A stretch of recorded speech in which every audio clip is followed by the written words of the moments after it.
बाजार में 1% की कमजोरी यहाँ पर सेंसेक्स 15,800 के लेवल पर और निफ्टी 4,800 के कुछ नीचे, 50 अंकों की कमजोरी निफ्टी में भी। तो बाजार कमजोर शुरुआत करने के बाद इन्हीं लेवल्स के आसपास स्टेबल होते हुए दिख रहे हैं। लेकिन बात करते हैं हमारे साथ स्टूडियोज में क्रिसिल की एमडी और सीईओ रूपा कुडवा कार्यक्रम में शामिल हो रही। रूपा, स्वागत है आपका सीएनबीसी आवाज पर।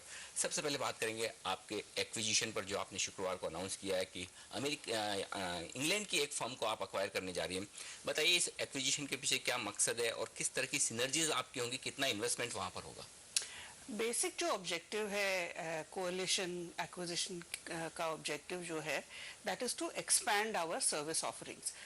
करंटली अगर आप हमारी ग्लोबल रिसर्च और एनालिटिक्स बिजनेस का क्लाइंट बेस देखें, वो इन्वेस्टमेंट बैंक्स है, ग्लोबल इन्वेस्टमेंट बैंक्स। कोएलिशन के क्लाइंट्स भी ग्लोबल इन्वेस्टमेंट बैंक्स ही है, पर हमारे जो करंट सर्विसेज है they are targeted at the trading function and they are targeted at the research function. Coalition के जो सर्विसेज है वो इन्वेस्टमेंट बैंक में ही सीईओज ऑफिस और स्ट्रेटजी ग्रुप के लिए टारगेटेड है। So with this acquisition it really helps us to widen our service offerings, deepen our relationships with existing clients और न्यू क्लाइंट एक्विजिशन में भी काफी फायदा होगा। सो बेसिकली इसके द्वारा क्या हो रहा है, our analytics is going to a wholly new level of proprietary research। लेकिन कितना इन्वेस्टमेंट्स आप करने वाले हैं और कब तक?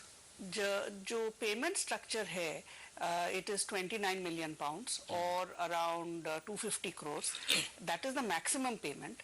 और ये जो पेमेंट है it will be linked to the future revenues and the future profits of Coalition. तो अगर जो माइलस्टोन्स हमने आइडेंटिफाई किए हैं रेवेन्यूज के और प्रॉफिट्स के, वो अगर मीट नहीं हुए तो डील साइज अकॉर्डिंगली कम हो जाएगा।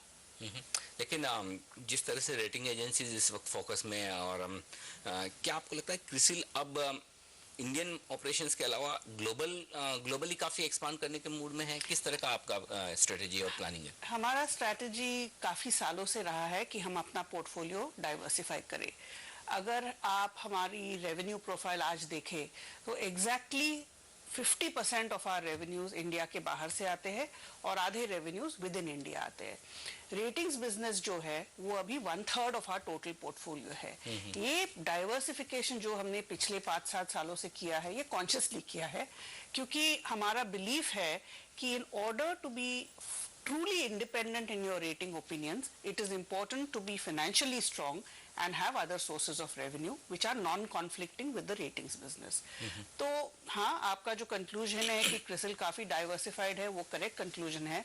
हमारा पोर्टफोलियो बैलेंस जो 50% outside India, 50% with in India, ratings को 1/3 रखना, वो हमारा फ्यूचर प्लान भी है। तो अभी ब्रेकअप क्या है? अगर रेटिंग्स 1/3 है, बाकी कहाँ से आ रहा है और रेटिंग्स क्या और कम होता जाएगा? नहीं, हमारी उम्मीद है कि यही जो प्रोपोर्शन है फ्यूचर में भी यही रहेगा, क्योंकि we believe we have reached where we want to be in terms of portfolio balance.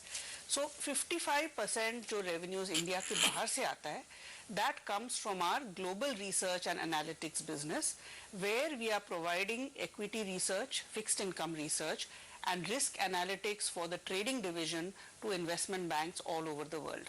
इस बिजनेस के लिए हमारे रिसर्च सेंटर्स है अर्जेंटीना में, पोलैंड में, चाइना में और इंडिया में। तो इन चारों जगह से हम ग्लोबल इन्वेस्टमेंट बैंक्स को सर्व करते हैं। ये हुआ 55%। 30% जो और 40% जो रेवेन्यूज हुआ वो है रेटिंग्स बिजनेस से, and about 10% is from our risk solutions business. Rupa, चूंकि आपकी कंपनी हिंदुस्तान की सबसे बड़ी और रेपुटेड रेटिंग एजेंसी है, इकोनॉमी पर आपका एक व्यू लेना चाहूँगा, क्योंकि हमने देखा चौथी तिमाही की जीडीपी के आंकड़े हैं काफ़ी निराशाजनक रहे हैं। पूरे साल भर के लिए आपका क्या अंदाजा है? क्या कहीं से कोई संकेत आपको मिल रहे हैं कि परफॉर्मेंस बेहतर होगी या फिर 2013 काफ़ी बुरा साल होगा 2012 के मुकाबले में? अभी रिवाइज्ड एस्टिमेट्स जो आए हैं 2011-12 के लिए, the GDP estimates for last year are 6.5%। Right. Our forecast for the forthcoming year 2012-2013 भी 6.5% ही है।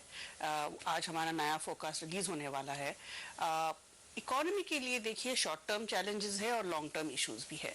शॉर्ट टर्म में 3-4 issues are concerning from our perspective. पहला इशू जो है fiscal deficit, second issue is inflation, तीसरा जो इशू है वो है investment climate. Basically policy level issues particularly in the infrastructure sector, जैसे कि हो land acquisition, fuel linkages, environmental clearances, ऐसे जो इश्यूज है उनकी वजह से इन्वेस्टमेंट सेंटिमेंट काफ़ी डैम्पन्ड है। और ये जो 3-4 इश्यूज है शॉर्ट टर्म के लिए, we believe they will have an impact on GDP growth. Longer term अगर आप देखें, मीडियम टर्म हराइजन इंडिया के लिए, I think the key issue is how does India enhance its growth potential to 9-10%। उसके लिए 2-3 चीज काफी इम्पोर्टेंट है। फर्स्ट, पहला जो है फिजिकल इंफ्रास्ट्रक्चर, सेकंड जो है स्किल्स। हमारी देश में काफी यंग पॉपुलेशन है और काफी जॉब्स भी है, पर adequate skill sets for the jobs नहीं है। तो एजुकेशन सिस्टम को रीओरिएंट करना पड़ेगा to generate the skills that this country needs. That is the second issue. तीसरा जो लॉन्ग टर्म इशू है और इन्फ्लेशन के लिए भी काफ़ी रेलेवेंट है लॉन्ग टर्म में, वो है agricultural productivity.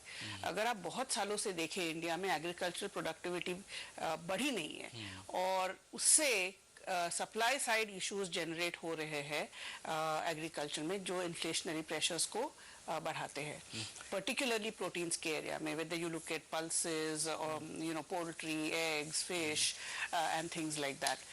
So longer term ये 3-4 इश्यूज है ऐसे में क्या आपको लगता है कि ये अभी सही वक्त है जब ग्रोथ इतनी बुरे हालात में है और अब क्रूड के दाम चूंकि कम हो गए हैं, तो आरबीआई के लिए अब एग्रेसिवली रेट कट करने का समय आ गया है? अगर आप देखें, इन्फ्लेशन अभी कम नहीं हुआ है। हमारा एक्चुअली जो फोरकास्ट है, पिछले साल इन्फ्लेशन 8.8% था एवरेज। इस साल हमने फोरकास्ट किया है कि 2012-13 में एवरेज इन्फ्लेशन 7% रहेगा।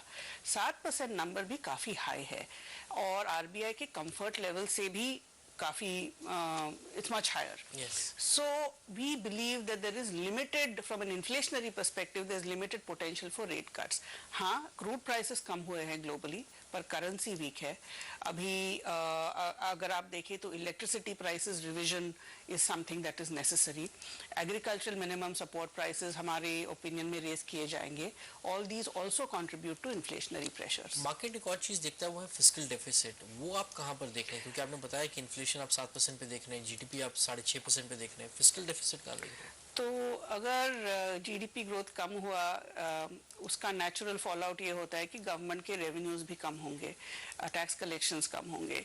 अगर ऐसा हुआ तो फिस्कल डेफिसिट बढ़ेगा और हमारा जो फोरकास्ट है 2012-2013 फिस्कल डेफिसिट का, वो है 5.8%।